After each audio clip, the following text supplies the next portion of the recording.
నమస్తే. America Iran మధ్య జరుగుతున్న యుద్ధం కేవలం ప్రాణ నష్టాన్ని మాత్రమే కాదు, అమెరికా ఆర్థిక వ్యవస్థను కూడా కుదిపేస్తోంది. యుద్ధం మొదలైన మొదటి వారంలోనే పెంటగాన్ సుమారు $6 బిలియన్ అంటే 50,000 కోట్లకు పైగా ఖర్చు చేసినట్లు నివేదికలు చెబుతున్నాయి.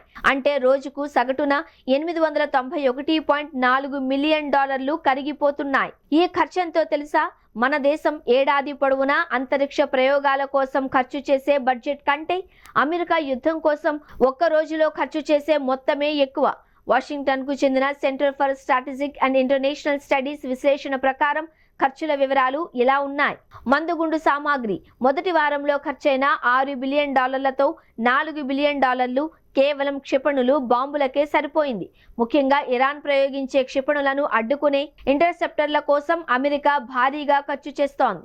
వైమానిక కార్యకలాపాలు రోజుకు సుమారు $30 మిలియన్, నౌకాదళం రోజుకు $15 మిలియన్, సైన్యం క్షేత్రంలో 50,000 మందికి పైగా సైనికులు, యుద్ధ విమానాలు, నౌకల నిర్వహణ కోసం రోజుకు మరో $1.6 బిలియన్ ఖర్చవుతున్నాయి.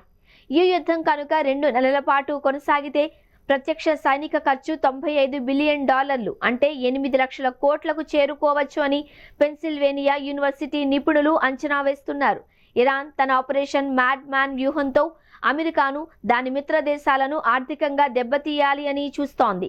చమురు ధరలు అంతర్జాతీయ మార్కెట్లో బ్రెంట్ క్రూడ్ ధర బ్యారెల్కు $119.50 చేరింది. ఇంధన సంక్షోభం ప్రపంచ ఇంధన సరఫరాలో కీలకమైన స్ట్రెయిట్ ఆఫ్ హార్ముజ్ మార్గంలో రవాణా దాదాపు నిలిచిపోయింది. సప్లై చైన్ ఖతార్ నుంచి గ్యాస్ ఎగుమతులు నిలిచిపోవడం, సౌదీ అరేబియాలోని అతిపెద్ద రిఫైనరీ డ్రోన్ దాడి జరగడం ప్రపంచవ్యాప్తంగా డీజిల్, పెట్రోల్ ధరలు పెరగడానికి కారణమయ్యాయి. ఒకవైపు అమెరికాలో సామాన్యుడిపై భారం పడుతూ ఉంటే అధ్యక్షుడు డొనాల్డ్ ట్రంప్ మాత్రం ఇరాన్ నిర్బంధంగా లొంగిపోవాల్సిందే అని డిమాండ్ చేస్తున్నారు. దీనిపై డెమోక్రాట్లు మండిపడుతున్నారు. ప్రజల ఆరోగ్యం, ఆహార పథకాలకు కోతలు విధిస్తూ యుద్ధం కోసం బిలియన్ల కొద్దీ డాలర్లను మధ్యప్రాచ్యానికి పంపుతున్నారు అని House Democratic Caucus chair Pete Aguilar విమర్శించారు. అయితే ట్రంప్ మాత్రం తన సోషల్ మీడియా వేదికగా స్పందిస్తూ ఇరాన్ను వినాశనం అంచు నుంచి వెనక్కి తీసుకొస్తాం, దాన్ని మునుపటి కంటే ఆర్థికంగా బలోపేతం చేస్తామంటూ మేక్ ఇరాన్ గ్రేట్ అగైన్ అనే నినాదాన్ని ఇస్తున్నారు. మరోవైపు తమ వద్ద అత్యాధునిక ఆయుధాలు ఇంకా ఉన్నాయని, ఈ యుద్ధాన్ని నెలల తరబడి కొనసాగించగలము అని ఇరాన్ హెచ్చరిస్తోంది.